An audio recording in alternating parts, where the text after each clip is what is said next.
Okay, I think this How do you open reject ocean- someone? You just fucking do it. Just do it! Just reject the Just forehead. do it.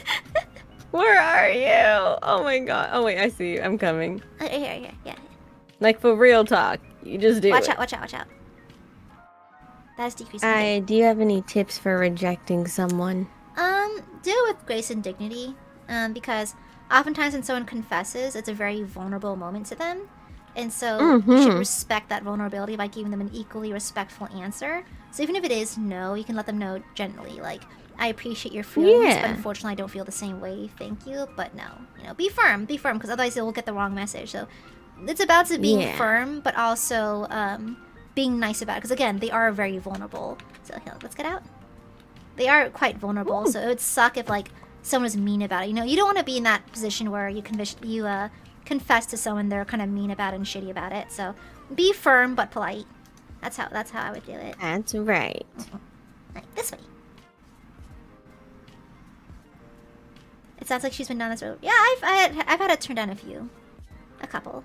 It's like I just didn't think I was ready. The thing is, it's also like I don't view relationships as something that's necessary to be happy.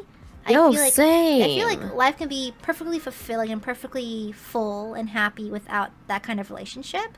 And if you think that being in a relationship will make you a better person in the long run, absolutely go for it. But you should never pursue a relationship just for the sake of being a relationship. Like, never be in a relationship because you're lonely. I've seen that happen way too often. Oh, yeah, me too. Never like, pursue and just because you're lonely. lonely. Function. Yeah, never do that. Because it's like, it's not genuine. You're just using the other person to fulfill a void. And that's not how it works, you know? Relationships are based on mutual respect. So if you're not respecting the other person by respecting their boundaries and respecting them as, like, you know, not just something you can use, then, you know, that's something to be taken note of. But, you know, like, rejection is also, if you're the one being rejected, it's not the end of the world. You know, there's always another time, another place, another person, you know? There's billions upon billions of people in this world, so you'll find someone. Yeah! And also, if you don't, then, you know, then so be it. Life goes on. You don't need to have a person just to feel fulfilled in this world. Yeah, absolutely. It feels like it, for sure. Especially by society and all that, but you don't need it. Yeah, it's like my greatest relationship advice is to firstly be good with yourself first.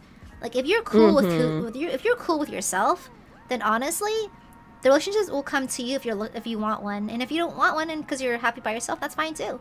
Because you can't make these kinds of like long-term, like big deal decisions like relationships if you don't first are in a good mental place yourself, you know? So yeah. Yeah. How to deal with the lack of motivation? So whenever I deal with the fear of like the lack of motivation, what drives me to do a lot of things is the fear of failure is one, but it's not necessarily the healthiest, to be honest. Like, fear shouldn't drive you to do everything that you do, honestly. Yeah, like, I feel like we're probably not... Yeah, I'm probably not the best person to ask for this, but like... Yeah, same. In an ideal Mine is world... like, push yourself. Yeah, exactly. It's like, in an ideal world, my advice for motivation would be, imagine the reward if you did do it, you know? Like, it's like, I always say, I think I said this pre-debut to Aluna as well, keep calm, one thing at a time. So even though what it looks like... You're gone! Oh, no, I'm sorry. Let me... Okay, I'm over here. I think I'm just too far? Yeah, I'll blip out... Oh, I see. Okay. Yeah, I'll blip out... Carry on, continue, please, continue. But like, just like imagine the reward, because like, if you take it one day at a time, even though like, let's say you have a mountain of shit to do, all you can do is do the first thing you can set your eyes on. But if you try to like, chew everything in and take everything in at once, it's just not gonna work. You have to do it little by little. And so like, sometimes progress can be as little as getting out of bed that day. Progress can be something as little as going to class for the first time in ages. Progress can be doing your homework for the first time in 2 weeks, you know? And so like, sure, there's like, you should probably stay on top of it, but any progress is good progress, you know? Even just opening up your eyes. Yeah, That's enough. Do what you can, baby. Yeah, totally.